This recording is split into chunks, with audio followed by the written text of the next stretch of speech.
Hello बच्चों, चलिए प्रश्न को पढ़ते। इसमें लिखा धरती और चंद्रमा के बीच की दूरी 3.85 गुणे 10 की घात 5 किलोमीटर है तथा चंद्रमा को धरती का चक्कर लगाने में 27.3 दिन लगते हैं। तो इतनी जानकारी से जो है बच्चों चंद्रमा का त्वरण निकालें। तो बच्चों हमें चंद्रमा का त्वरण ज्ञात करना है। तो चलिए बच्चों इस प्रश्न की मूल अवधारणा को हम देख लेते हैं बच्चों।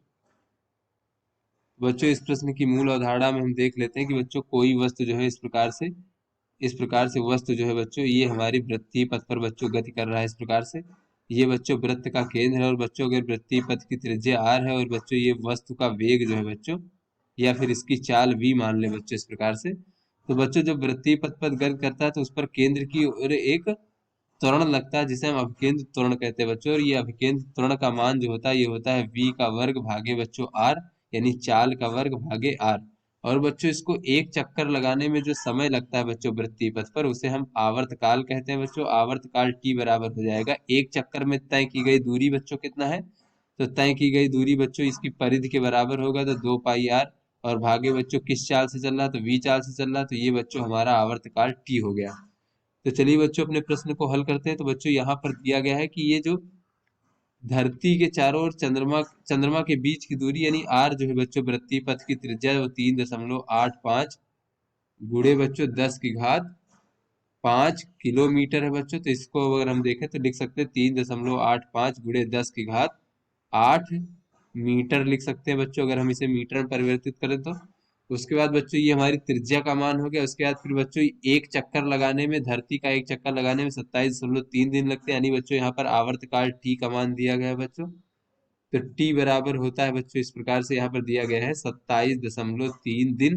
तो बच्चों अगर इसको हम सेकंड में परिवर्तित करें तो एक दिन में 24 घंटे बच्चों, और एक घंटे में 60 मिनट, और एक मिनट में बच्चों 60 सेकंड होते हैं। इस प्रकार से बच्चों ये हमें आवर्तकाल प्राप्त हो जाएगा बच्चों 2.36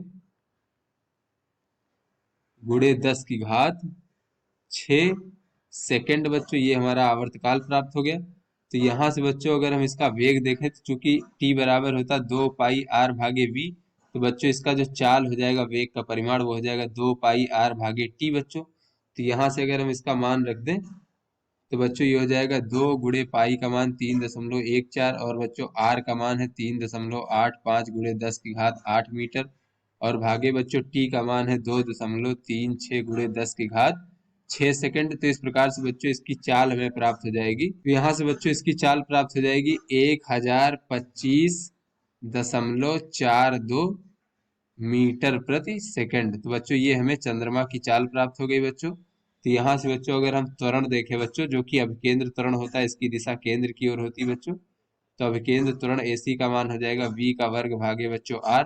बच्चों v का मान है 1025.42, तो इसका वर्ग हो जाएगा बच्चों, भागे r का मान है 2 नहीं बच्चों ये है 3.85 गुणे 10 की घात 8 मीटर। तो इस प्रकार से बच्चों ये हमें प्राप्त हो जाएगा यहाँ पर 2.73 गुणे 10 की घात 3 मीटर प्रति सेकंड का वर्ग बच्चों। ये हमारा त्वरण का मान हो गया। तो आशा करते हैं आपको समझ में आ गया होगा।